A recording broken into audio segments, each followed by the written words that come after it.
सर्वांना सादर नमस्ते जी.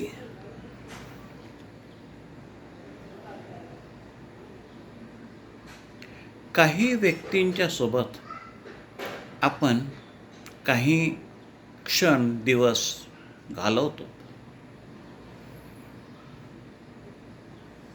नंतर ते दूर होतात, दूर जातात.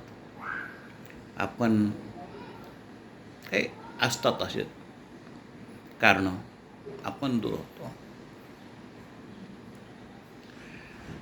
पण त्यांची आठवण, त्यांच्यासोबत घालवलेले क्षण, वेळ आपल्याला नेहमी आठवत असतो. आपल्या जीवनावर एक गहिरी छाप टाकून जातो. असेच एक व्यक्ती, त्यांचं नाव आहे श्रद्धेय पंडित इंद्रजीत देवजी यांच्या संबंधीची एक गोष्ट आपल्याला सांगणार आहे. मुनी पंडित इंद्रदेवजी यांचा जन्म फाळणीपूर्वी लाहोरमध्ये झाला. ते 10 वर्षाचे असताना त्यांना भारतात यावं लागलं. अर्थात फाळणी हेच कारण. पंजाब आणि हरियाणाच्या सीमेवर, म्हणजेच हरियाणाच्या बाजूने यमुनानगर म्हणून शहर आहे. तिथं त्यांचं वास्तव्य झालं. त्यांनी तरुण वयामध्ये शासकीय सेवेत काम केलं. निवृत्त झाल्यानंतर त्यांनी त्यांच्या जीवनाचा प्रत्येक क्षण आर्य समाजासाठी अर्पित केला.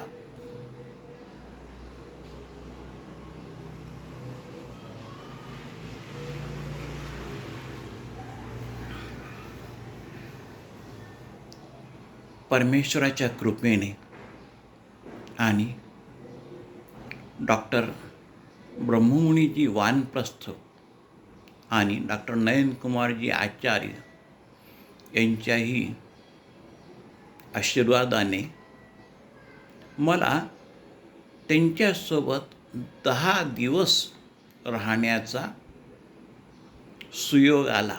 हे माझं मी भाग्य समजतो, माझं पुण्य समजतो.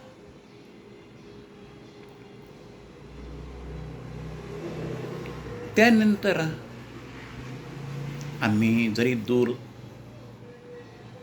दूर झालो तरी त्यांना मी फोन करायचा. ते उचलायचे फोन. 2-4 महिन्याला एखाद्या वेळेस मी असं फोन केलं की ते उचलायचे. माझी अडचण असेल तर त्यांना काही सांगायचं, ते उत्तर द्यायचे, सांगायचे, मला समजावून सांगायचे. असे दिवस जात होते. 3-4 वर्ष झाले त्यांचा फोन म्हणजे लागत नाही. मी त्यांच्या आणि माझ्या ओळखीच्या अशा काही अनेक लोकांना फोन करून विचारलं की ते कुठं आहेत सध्या. का त्यांचा मुलगा हैदराबादला राहतो, कुणीकडे राहतात, काय नाही, काही चौकशी करायची, पण काही मला उत्तर मिळालं नाही.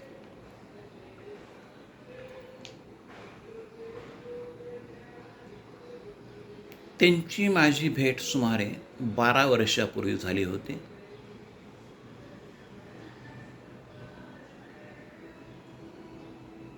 उदगीर येथे श्रावण महिन्यात आर्य समाजच्या श्रावणी पर्वात उत्सवात मला त्यांच्यासोबत राहण्याचा सुयोग आला. त्यावेळेस ते एक गोष्ट सांगितली, अर्थात उत्सवात सांगितली की घरी सांगितली मला आठवत नाही, पण एक गोष्ट सांगितली. अर्थात ते हिंदी भाषिक होते. ते म्हणतात, आपण नेहमी म्हणतो कोणत्याही गोष्टीला ऊपर वाला जानता है, ऊपर वाला सब करने वाला है, ऊपर वाला. मराठीत जसं आपण म्हणतो वरच्या देवाला माहीत, वरचा देव सगळा करणार आहे. त्यांचा आक्षेप होता एका शब्दाला, ह्या वाक्यातल्या. त्यांचं म्हणणं होतं, देव सर्वव्यापक आहे. महर्षी दयानंद सरस्वती यांनी सत्यार्थ प्रकाशमध्ये सांगितलेलं आहे की परमात्मा सर्वव्यापक आहे. वेदात सांगितलेलं आहे, अनेक ग्रंथामध्ये तो सर्वव्यापक आहे. त्यांचं म्हणणं होतं की वरचा देव असं म्हणू नये. का? तर ते सांगायचे परमात्मा सर्वव्यापक आहे. तो वर आहे, खाली आहे, आपल्या बाजूला आहे, मागे आहे, पुढे आहे. सर्व काही ठिकाणी जितकं आपले मन जातं किंवा दिसतं नाही दिसत, त्या सगळ्या ठिकाणी परमात्मा आहे. मग त्याला आपण वरच का म्हणायचं? ते म्हणायचे बहुधा याचं कारण असं झालं असावं की सुमारे 1000 वर्षापूर्वी यवनांनी, मुस्लिमांनी आपल्यावर आक्रमण केलं. त्याच्यानंतर ते इथे येऊन स्थायिक झाले. काही भागामध्ये त्यांनी शासनही केलं. तसेच सुमारे 400 वर्षापूर्वी इंग्रज म्हणण्यापेक्षा युरोपियन म्हणू, त्याच्यात सर्वच आले, ख्रिश्चन म्हणू, डच, पोर्तुगाल, इंग्रज, फ्रेंच इत्यादी सर्वच तिथं आले. त्यांनीही जवळजवळ व्यापार केला, 200 वर्ष राज्य केलं, 150 वर्ष राज्य केलं. त्यांच्या समजुतीचा, भाषेचा, संस्कृतीचा आपल्यावर परिणाम झाला. म्हणून आपण, कारण ते लोक असं समजतात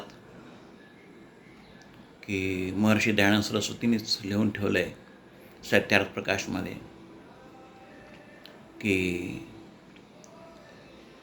मुस्लिमांचा जो अल्लाह म्हणा किंवा त्यांचे काय म्हणतात परमात्मा वगैरे, आपण आपल्या भाषेत म्हणतो मराठीमध्ये, तो 7व्या आसमानावर आहे.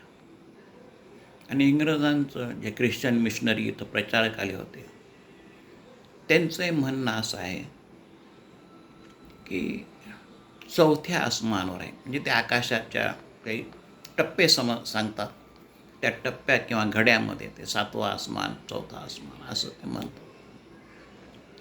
असो, आज आपण स्वतःला आर्यसमाजी म्हणून घेतो, वेदाप्रमाणे चालणारे म्हणून घेतो. मग आज तरी आपण परमेश्वराला सर्वव्यापक समजायचं आणि सर्वच ठिकाणी आहे म्हणून वरचा हा शब्द वापरायचा नाही. आपण आतापर्यंत माझा हा व्हिडिओ ऐकलात, याबद्दल आपले सर्वांचे धन्यवाद, आभार.